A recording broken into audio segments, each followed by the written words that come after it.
How is all this animosity between two countries that have traditionally been friendly with each other? How is it playing out in Mexico? Our own Mariana Atencio is down in Mexico City. Mariana, one thing that I hear always about this is that the president of Mexico has had big problems down there with popularity, and this fight with Trump may actually be bolstering him. What are you hearing down there?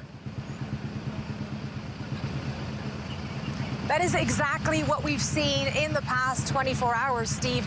Enrique Peña Nieto had his lowest approval ratings before he canceled his trip to Washington.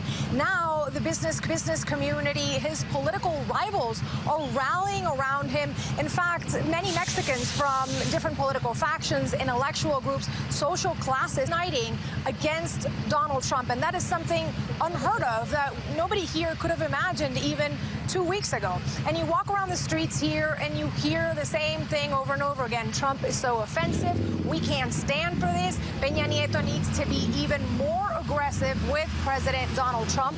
But ultimately, why does this matter to our viewers? Why does this matter to the U.S. consumer? Well, I spoke to the president of the Mexican Business Council. He also happens to be a movie theater mogul and told me he's invested $150 million in the movie theater business in the United States. And this is what he told me about the impact these escalating tensions could have on his business. Let's hear it. We import a lot of goods from the U.S. For our daily operations. For instance, all of the corn that we utilize for our popcorn comes from Missouri, Iowa, and Kansas. And in fact, 50% of the corn that is consumed by Mexicans, which is a basic staple in the Mexican diet, comes from the U.S.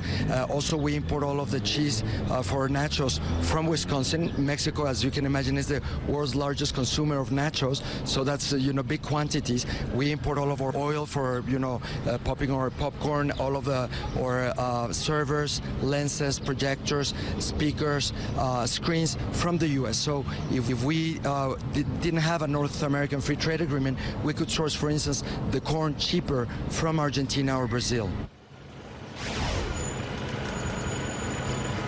So some businessmen here holding their breath, especially on the issue of NAFTA, Steve, as you heard. But most of them, truth be told, who I've spoken to, they really want Peña Nieto and Trump to patch things up. There's a lot of money on the table here. Steve?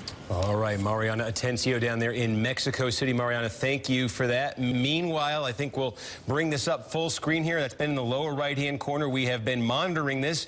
You're looking live inside the Pentagon there. Donald Trump is in the building. They are getting ready, and you can see everybody is